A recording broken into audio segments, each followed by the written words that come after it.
അല്ലാത്ത പക്ഷം അള്ളാഹുവിന്റെ റസൂല് മരണപ്പെട്ടതോടെ റസൂലുഹു എന്ന ആയത്തിന് വല്ല പ്രസക്തിയില്ല എന്ന് പറയേണ്ടി വരില്ലേ? അള്ളാഹുവിന്റെ ഔലിയാക്കൾ മരണപ്പെടുന്നതോടെ അല്ലെങ്കിൽ സത്യവിശ്വാസികൾ മരണപ്പെടുന്നതോടെ ഈ ആയത്തിന് പിന്നെ പ്രസക്തിയില്ല എന്ന് പറയേണ്ടി വരില്ലേ? തീർച്ചയായും അങ്ങനെ പറയും മറുപക്ഷം എന്ന് എനിക്ക് തോന്നുന്നില്ല. അതുകൊണ്ട് ഞാൻ വ്യക്തമായി ഓർമ്മപ്പെടുത്തുന്നു, ഇത് അൽമനാണ് ഞാൻ ഉദ്ധരിച്ചിട്ടുള്ളത്. ഞങ്ങൾക്ക് രേഖയായിക്കൊണ്ടല്ല, പ്രസ്തുത നിങ്ങളുടെ വാർത്ത ഖണ്ഡിക്കാനാണ്. നിങ്ങൾ പറഞ്ഞത് വാദത്തിന് വേണ്ടി സമ്മതിക്കുന്നു എന്നാണ്. വാദത്തിന് വേണ്ടി സമ്മതിച്ചാൽ പോരാ, സ്നേഹപൂർവ്വം മര്യാദപൂർവ്വം നിങ്ങളുടെ മുഖപത്രത്തിൽ പറഞ്ഞിട്ടുള്ള അർത്ഥം നിങ്ങൾ സമ്മതിക്കാൻ നിങ്ങൾ നിർബന്ധിതരാണ്. അതുകൊണ്ട് ഇന്നമാ വലിയക്കുമുള്ളാഹു എന്നതിന്റെ അർത്ഥം അള്ളാഹു നിങ്ങളുടെ ആത്മമിത്രമാണ് എന്നോ അല്ലെങ്കിൽ അള്ളാഹു നിങ്ങളുടെ ബന്ധുവാണ് എന്നോ അല്ല. അങ്ങനെ അർത്ഥം ഉണ്ടാകാം. പക്ഷെ ആത്മനാവിൽ പറഞ്ഞിട്ടുള്ളത് നിങ്ങളുടെ സഹായിയാണ് എന്നാണ്. ഞങ്ങളും പറയുന്നത് ഞങ്ങളുടെ സഹായി എന്നാണ്. ഇമാം റാസിയും പറഞ്ഞിട്ടുള്ളത് സഹായി എന്നാണ്. ഇങ്ങനെ തഫ്സീറുകളും രേഖകളും കൂടുതൽ ഉദ്ധരിക്കാനുള്ള സമയമില്ലാത്തതുകൊണ്ട് ഞങ്ങൾ കൂടുതൽ ഉദ്ധരിക്കാതിരിക്കുന്നതാണ്. നാം തഫ്സീറുൽ കബീറിലും അതുപോലെ തന്നെ അൽമനാറിലും ഇങ്ങനെ എല്ലാ പണ്ഡിതന്മാരും ഇവിടെ സഹായി സഹായി എന്ന അർത്ഥം പറഞ്ഞിട്ടുണ്ട്. ബഹുമാനപ്പെട്ട വകുല്ലുമൻ അൻഫഫ വതറക തഅഖുബ വതഅമ്മല ഫീ മുഖദ്ദിമിൽ ആയത്തി വഫീ മുഅഖ്ഖരിഹാ ഖതഅ ബിഅന്ന الولي في قوله انما وليكم الله ليس الا بمعنى الناصر والمحب. വിശുദ്ധ ഖുർആനിന്റെ അർത്ഥം വിശദീകരിക്കുന്ന ഇമാം റാസി പറയുന്നത്, നിഷ്പക്ഷമുള്ളവൻ, ആയത്തിന്റെ അവസാനവും ആദ്യവും ചിന്തിക്കുന്നവൻ, അവൻ പറയുകയില്ല, അവൻ അവൻ ഉറപ്പിച്ചു പറയും ബിഅന്ന الولي في قوله انما وليكم الله انما وليكم الله എന്ന ആയത്തിലുള്ള വലിയ എന്നതിന്റെ അർത്ഥം ലൈസ ഇല്ലാ ബിമഅന الناصر والمحب, സഹായിക്കുന്നവൻ, ഇഷ്ടക്കാരൻ എന്ന അർത്ഥത്തിലല്ലാതെ ഈ ആയത്തിന് യാതൊരു അർത്ഥവുമില്ല എന്ന് പറയുമെന്ന് ബഹുമാനപ്പെട്ട ഇമാം റാസി പറയുന്നു. അതേ അർത്ഥം സമ്മതിച്ചുകൊണ്ട് തന്നെ അൽമനാറിൽ സഹായി സംരക്ഷകൻ എന്ന അർത്ഥം നൽകുകയും ചെയ്യുന്നു.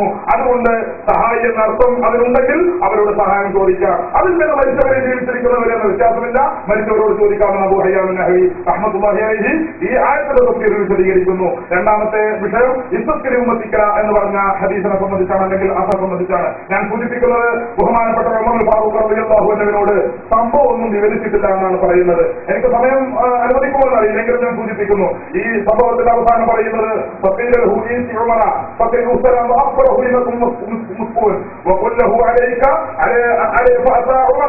സംഭവത്തിന്റെ ലാസ്റ്റ് വിശദീകരിച്ചുകൊണ്ട് പറയുന്നത്, ഈ വ്യക്തി ഉമർ ഫാറൂഖ് റളിയല്ലാഹു അൻഹുവിന്റെ അടുക്കൽ ചെന്നു. അങ്ങനെ നബി സല്ലല്ലാഹു അലൈഹി വസല്ലമയോട് സംഭവങ്ങളൊക്കെ വിവരിച്ചതാണ്. പകുതി വിവരിച്ചതല്ല, ഞാൻ പകുതി വിവരിച്ച് കുറച്ച് കാര്യം പറഞ്ഞ ഭാഷത്തെ വർദ്ധിച്ചതല്ല, സംഭവിച്ച സംഭവങ്ങളെല്ലാം വിശദീകരിച്ചു എന്നാണ് എന്റെ അർത്ഥം. ഉമർ കേട്ട് കരഞ്ഞു. എന്നിട്ട് അല്ലാഹുവിന്റെ റസൂലിന്റെ നിർദ്ദേശപ്രകാരം മഴ കിട്ടാൻ ആവശ്യമായ പ്രവർത്തനങ്ങൾ നടത്തി. അങ്ങനെ മഴ ലഭിച്ചു. ഇവിടെ ഈ വ്യക്തി ബഹുമാനപ്പെട്ട നബി സല്ലല്ലാഹു അലൈഹി വസല്ലമയുടെ ഖബറിൽ ചെന്ന് മഴ തോന്നിച്ചിട്ട് ആ സംഭവം അറിഞ്ഞിട്ട് ബഹുമാനപ്പെട്ട ഉമർ തങ്ങളുടെ മോനെ ഇരുട്ടായി പോയല്ലോ, ഇത് തെറ്റായി പോയല്ലോ, ഇത് ഇസ്ലാമിക വിശ്വാസപ്രകാരം ബഹുദൈവത്വമാണല്ലോ, നീ അതുകൊണ്ട് ഇസ്ലാമിലേക്ക് തിരിച്ചു വരണം എന്ന് പറഞ്ഞിട്ടില്ല. പിന്നെയോ ഖബറിൽ നിന്ന് റസൂലിന്റെ അടുത്തേക്ക് സലാം മടക്കിയെന്നാണ്. സലാം അല്ലാഹുവിന്റെ റസൂൽ സലാം പറഞ്ഞേക്കുന്നു. അങ്ങനെ സലാം ഈ വ്യക്തി സലാം പറയുന്നു. അതുപോലെ സംഭവങ്ങളെല്ലാം വിവരിക്കുന്നു. അങ്ങനെ സംഭവങ്ങൾ വിവരിച്ചിട്ട് ബഹുമാനപ്പെട്ട ഉമർ ഫാറൂഖ് റളിയല്ലാഹു അൻഹു നിർദ്ദേശപ്രകാരം പ്രവർത്തിക്കുകയും മഴ ലഭിക്കുകയും ചെയ്യുന്നു. അപ്പോൾ ആയത്തും അതുപോലെ തന്നെ ഉമർ ഫാറൂഖിന്റെ കാലത്തുണ്ടായ സംഭവവും രണ്ടും മഹാത്മാക്കളോട് സഹായം ചോദിക്കാറുണ്ട്.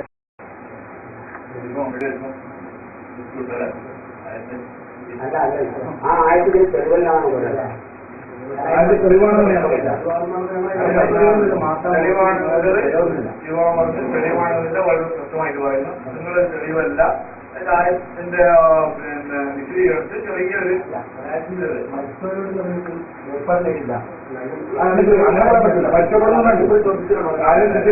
അയാൾ ചിരിക്കുക മാത്രമേ, മറ്റൊരു പറയുന്നത് ചിരിക്കാൻ മാത്രമാണ്. അയാളെ ചിത്രമാണ്, അല്ലാതെ അയാള് വിഷയം ശ്രദ്ധിക്കണം.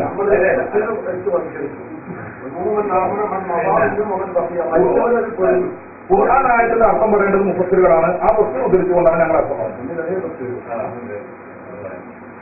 ഈ പറഞ്ഞൊരു ഏകദേശം ബോധ്യം വന്നിട്ടുണ്ടോ എന്ന് കൂടുതൽ ചെയ്യണം ഓഡിയൻസിന്. അപ്പോൾ ഒരു ചാൻസ് ഒരു ധാരണ ഏകദേശം ആയിട്ടുണ്ടോ? അതൊക്കെ പറഞ്ഞ ആയത്തിന് മരിച്ചവർക്ക് വേണ്ടിയിട്ടാണ് അതിനാണ് രേഖ പറഞ്ഞ് പ്രത്യേകം പഠനം കൊടുക്കുന്നത്. നമ്മളെന്ന് പറയുന്നത് ഖുർആൻ വ്യാഖ്യാതാക്കളാണ്. അവരുടെ ഒന്നിലധികം വ്യാഖ്യാതകൾ പേര് നമ്മൾ കൊടുക്കാറില്ല. വ്യക്തമായി പറയുന്നു. അതാണ് എന്റെ പ്രത്യേകം. ഇവിടെ ഇന്നമ വൈകിക്കുമെന്നാണ് റസൂലു വല്ലതിനാമോ എന്ന് പറയുന്ന ആയത്. മരിച്ചുപോയ മഹാത്മാക്കളോട് സഹായം തേടുന്നത് അനുവദനീയമാണ് എന്നതിന് തെരുവെല്ലാം ഉദ്ദേശിക്കുന്നത്. പക്ഷെ തെരുവെല്ലാം പോലെയുള്ളത്. കാരണം ഈ ആയത്ത് പഠിച്ചിരിക്കുന്ന പ്രവാചക തിരുമേനി സല്ലല്ലാഹു ജീവിതത്തിലെ ഒരു പ്രതിസന്ധി ഘട്ടത്തിലും മരിച്ചുപോയ ഒരു മഹാനോടും സഹായം ചെയ്തിട്ടില്ല. മരിച്ചുപോയ ഒരു മഹാനോടും പ്രവാചക തിരുമേനി സല്ലല്ലാഹു ഒരിക്കലും സഹായം തേടിയിട്ടില്ല. അത് ഇല്ലാത്തതുകൊണ്ട് തന്നെയാണ് പിൽക്കാലത്ത് ഏതോ ഒരു മനുഷ്യൻ പ്രവാചകനോട് സഹായം തേടി എന്ന് പറഞ്ഞു വന്നത്. ഇവിടെ നിന്നുകൊണ്ടാണ് ഞാൻ പ്രമാണം എന്താണെന്ന് ചോദിച്ചത്. വിശുദ്ധ ഖുർആൻ ഇസ്ലാമിന്റെ പ്രമാണം, ഹദീസ് ഇസ്ലാമിന്റെ പ്രമാണം, അതുപോലെ ഇജ്മാഉ ഖിയാസ് ഇസ്ലാമിന്റെ പ്രമാണം. ആരെങ്കിലും ചെയ്തു വെച്ചത് ഇസ്ലാമിന്റെ പ്രമാണമല്ല, ആരുടെയെങ്കിലും ആളുകൾ ഇസ്ലാമിന്റെ പ്രമാണമല്ല. മാത്രമല്ല ഈ ആയത്തിൽ വലിയ എന്ന പദത്തിന് സഹായി എന്ന അർത്ഥമുണ്ട് എന്ന് പറയാനാണ് അൽമനാർ വരെ ഇവിടെ ഉദ്ദേശിച്ചത്. അത് പ്രമാണത്തിന് വേണ്ടിയില്ല എന്ന് പറഞ്ഞു കഴിഞ്ഞു. ശരി, എന്നാൽ ആ ആയത്തിന് അവിടെ ഔലിയായ അല്ലെങ്കിൽ വലിയ സഹായി എന്ന് തന്നെയാണ് അർത്ഥം എന്ന് നിങ്ങൾക്ക് നിർബന്ധ ബുദ്ധിയുണ്ടെങ്കിൽ ഞാൻ കൂടി ചോദിക്കുന്നു, യാ അയ്യുഹല്ലദീന ആമനൂ ലാ തത്തഖിദു യഹൂദ വന്നസാറ ഔലിയാ ബഅദുഹും ഔലിയാ ബഅദ്. അവിടെ ഔലിയാന്റെ അർത്ഥം എന്താണ്? തൊട്ടും കൂടെ ആയതുള്ളത് അതാണ് വിഷയം. ജൂതക്രിസ്ത്യാനികളെ നിങ്ങൾ ഔലിയാക്കളായി സ്വീകരിച്ചെന്ന് പറഞ്ഞാൽ ജൂതക്രിസ്ത്യാനികളോട് യാതൊരു സഹായവും തേടാൻ പാടില്ല എന്നാണോ? യാതൊരു സഹായവും ചോദിക്കാൻ പാടില്ല എന്നാണോ? ജൂതന്മാരോട് പ്രവാചക തിരുമേനിയുടെ സഹായം ചോദിച്ചിട്ടുണ്ട്, സ്വഹാദിക സഹായം ചോദിച്ചിട്ടുണ്ട്. ഇന്നും ജൂതന്മാരിലെങ്കിലും ക്രിസ്ത്യാനികളിലെങ്കിലും ഹിന്ദുക്കളോട് ഇതര അമുസ്ലിം സഹോദരങ്ങളോട് പല സഹായങ്ങളും മുസ്ലിംകൾ കാണാറുണ്ട്. എങ്കിൽ അവരോട് ചില സഹായങ്ങൾ തേടാമെന്നും ചില സഹായങ്ങൾ തേടിക്കൂടാമെന്നും എന്താണ് കൃത്യമായ പ്രമാണം? ആ പ്രമാണമില്ല. ഇവിടെ നിന്നുകൊണ്ടാണ് യാ അയ്യുഹല്ലദീന ആമനൂ ലാ തത്തഖിദു യഹൂദ വന്നസാറ എന്ന ആയത്തിൽ വലിയ എന്ത് അർത്ഥമാണുള്ളത് അതേ അർത്ഥം തന്നെയാണ് ഇന്നമാ വലിയക്കുമുള്ള എന്ന് പറഞ്ഞിരിക്കുന്ന ആയത്തിനും വലിയ അർത്ഥമുള്ളത്. ഈ രണ്ട് ആയത്തുകൾ ഒരുമിച്ച് വായിച്ചുകൊണ്ട് മരിച്ചുപോയ മഹാത്മാക്കളോട് പ്രാർത്ഥിക്കുവാനോ സഹായം തേടുവാനോ തെളിവല്ലാത്തതുകൊണ്ടാണ് പ്രവാചക തിരുമേനിയും ഒരിക്കലും മരിച്ചുപോയ ഒരൊറ്റ മഹാനോടും പിന്നെ ഇബ്രാഹിം നബിയോടോ ഇസ്മായിൽ നബിയോടോ അതിന് പകരം ഒരിക്കുന്ന പ്രവാചകന്മാരോടോ ജീവിതത്തിലെ ഒരു പ്രതിസന്ധി ഘട്ടത്തിലും ഒരു സഹായവും തേടാതിരുന്നത്. അതിനാൽ അങ്ങനെ സഹായം തേടിയത് തെളിവില്ല, പ്രമാണങ്ങൾ തെളിവില്ലാത്തത് കൊണ്ടാണ് ഇവർ വിശ്വസ്തിന് ഉമ്മത്തിക്ക എന്ന് പറയുന്ന ഒരു മനുഷ്യന്റെ വിഷയത്തിലേക്ക് എത്തിച്ചത്. എന്നിട്ടോ ആ മനുഷ്യൻ ആ സംഭവം മുഴുവനായി പിന്നെ ഓർക്കത്താവെന്ന് പറഞ്ഞതാണ് പിന്നെ പറഞ്ഞത്. ആ ഉബറഹു എന്ന് പറഞ്ഞാൽ മുഴുവൻ വിഷയവും പറഞ്ഞിരിക്കുന്നു എന്നതിന് ആരാണ് അർത്ഥം കൊടുത്തത്? കേവലം ഇത് അടിസ്ഥാനപരമായി ഒരു തെളിവാണ് ചോദിക്കുന്നത്.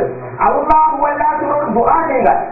ഞങ്ങളുടെ വാദപ്രകാരം തീർച്ചയായിരിക്കുന്ന ഒരു കാര്യം അത് അനുവദനീയമാക്കുവാനാണ് ഇവർ ഈ കാര്യം ഉദ്ദേശിച്ചത്. എന്നാൽ കേവലം ഒരു ഊഹം മാത്രമാണ് ഉദ്ദേശിച്ചത്.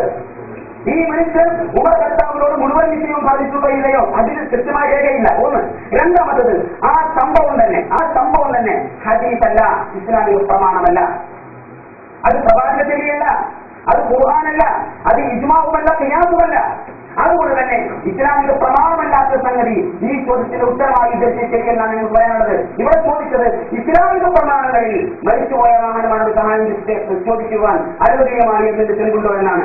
എന്നാൽ ഏതെങ്കിലും ഹദീസല്ലാത്ത, ഖുർആനല്ലാത്ത, ഇജ്മാ അല്ലാത്ത, ഖിയാസ് അല്ലാത്ത ഒരു ഉദ്ധരണി ഉദ്ധരിച്ചുകൊണ്ട് ഇത് തെളിവായി എന്ന് പറഞ്ഞാൽ ചോദ്യത്തിന് ഉത്തരമല്ല എന്നാണ് പറഞ്ഞത്. അതുകൊണ്ട് ഈ ആയത്തിന്റെ അടിസ്ഥാനത്തിലോ ഇവർ ഉദ്ധരിച്ചിരിക്കുന്ന കേവലം അസലിന്റെ അടിസ്ഥാനത്തിലോ മരിച്ചുപോയ മഹാത്മാക്കളോട് സഹായം തരാൻ അനുവദനീയമാണ് തെളിയിക്കുവാൻ സാധ്യമല്ല എന്ന് എന്ന ആയത്തിനെ കുറിച്ച് ഒന്നും പറയാനില്ല. അത് അൽമനാറിൽ നിന്ന് അർത്ഥം ഉദ്ധരിച്ചു, ഞങ്ങൾ അർത്ഥം വിശദീകരിച്ചു, അതുപോലെ ഖുർആൻ പണ്ഡിതന്മാർ അതിന്റെ അർത്ഥം വിശദീകരിച്ചു, അത് വ്യക്തമായി. എന്നാൽ പിന്നെ ഇനി അതിനെ ഖണ്ഡിക്കുവാനും അതിനെ വിശകലനം ചെയ്യുവാനും വേണ്ടി അദ്ദേഹം ശ്രമിക്കുന്ന ഒരു ശ്രമത്തിന്റെ ഭാഗമായി നടത്തുന്ന ഒരു ചോദ്യം വളരെ നേരത്തെ അദ്ദേഹം ചോദിക്കുന്നുണ്ട്.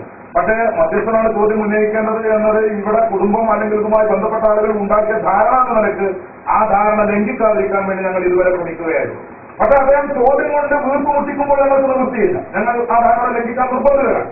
ഇവിടെ നബി സല്ലല്ലാഹു അലൈഹി വസല്ലം മരണപ്പെട്ടു പോയ അല്ലെങ്കിൽ മറ്റേതെങ്കിലും മഹാത്മാക്കളോട് അല്ലാഹു അല്ലാത്ത മഹാത്മാക്കളോട് സഹായം ചോദിച്ചിട്ടില്ല എന്ന് അദ്ദേഹം ഉറപ്പിച്ചു പറഞ്ഞു. മൗലവി സാഹിബെ, നിങ്ങൾ ഖുർആൻ പഠിച്ചിട്ടില്ല, നിങ്ങൾ സുന്നത്തും പഠിച്ചിട്ടില്ല, നിങ്ങൾ ഇസ്ലാമിന്റെ പ്രമാണങ്ങളും പഠിച്ചിട്ടില്ല എന്ന് എനിക്ക് അതേക്കുറിച്ച് പറയാനുള്ളൂ. ഇമാം ബുഖാരി റിപ്പോർട്ട് ചെയ്യുന്ന ഹദീസിൽ കാണും ബഹുമാനപ്പെട്ട നബി സല്ലല്ലാഹു അലൈഹി വസല്ലം തങ്ങൾ അഊദു ബികലിമാത്തില്ലാഹി താമ്മാത്തി മിൻ ശർരി മാ ഖലഖ്, അഊദു ബികലിമാത്തില്ലാഹ്, അല്ലാഹുവിന്റെ കലിമത്തുകളോട് ഞാൻ സഹായം ചോദിക്കുന്നു.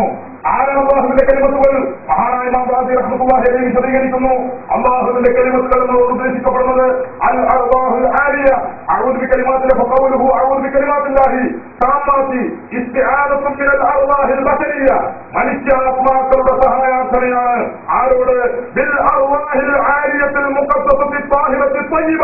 മഹാത്മാക്കളോട് നടത്തുന്ന സഹായാർത്ഥനയാണ്. മനുഷ്യാത്മാക്കൾ മഹാത്മാക്കളോട് നടത്തിയ സഹായാർത്ഥന എന്തിന്?